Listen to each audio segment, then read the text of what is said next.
এখন আসি আমরা নাম্বার 6-এ। আপনারা অনেকেই বলেন যে আগে কেন এত টাকা অ্যাডভান্স দিতে হবে, ভিসার আগে কেন টাকা দিতে হবে। আসলে এই কাজগুলো প্রসেস করতে গেলে পয়সা খরচ করেই এই কাজগুলো প্রসেস শুরু করতে হয়। আপনার ইনভাইটেশন লেটারটা আনতে হয়। এই টাকা খরচ আপনি না দিলে যদি আমরাও দেই, আমাদেরকে করে দিয়ে করতে হবে। সো আমরা আপনাদের জন্য সেই অপশনটুকু রেখেছি।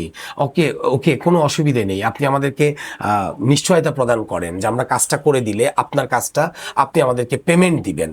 আর তার চেয়ে মজার বিষয় হচ্ছে আমাদের যেহেতু রেগুলার ফ্লাইট হচ্ছে, অ্যাডভান্স করেই আমাদের ফাইলের অভাব নেই যে টাকা ছাড়া কাজ করতে হবে, কারণ কাজও তো আমাদের অগণিত না, লক্ষ লক্ষ কাজ না, এখানে খুব অল্প সংখ্যক কাজ।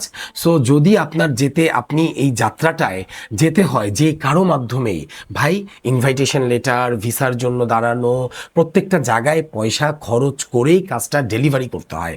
সো যেখান থেকেই যান, যদি অল্প সময়ের মধ্যে নিশ্চিত যাওয়াটাকে নিশ্চিত করতে চান, আপনি বোঝার জন্য প্রতিষ্ঠান কার সাথে কাজ করছেন, যেভাবে পারেন যত রকম প্রশ্নের মাধ্যমে পারেন সেই প্রতিষ্ঠানের অবস্থান বোঝার চেষ্টা করেন। পয়সা খরচ করতে অখুশি হয়েন না, পিছু হটেন না, তাহলে আপনার যাওয়াটা, স্বপ্নটা আসলে বাস্তবায়ন আর কোনোদিন হবে না। যদি বাস্তবায়ন করতে হয়, এই জায়গাটায় খরচ হয়, এবং এই খরচটুকুন আপনি যদি করেন, আপনার যাওয়াটা, স্বপ্নটা, বাস্তবায়নটা দ্রুত হবে। যেহেতু আমাদের ইনভাইটেশন এসব কিছু প্রসেস করতে খরচ হয় এবং আপনাদেরও একটা ট্রাস্ট ইস্যু রয়েই যায়, তারপরও যারা আমাদের সাথে দীর্ঘদিন ধরে কাজ করছেন, আমরা কিন্তু তাদেরকে আমাদের অফিসের মানি রিসিট, আপনাদের সাথে ডিড, এভরিথিং, সব সিকিউরিটি প্রোভাইড করি। এবং আপনি আসলেই বুঝবেন, অফিসগুলোতে চায় দাওয়াত রইল। এই কোম্পানির অবস্থানটা মাথায় রেখে আশা রাখি আপনি সিদ্ধান্ত গ্রহণ করতে খুব সহজ হবে আপনার জন্য।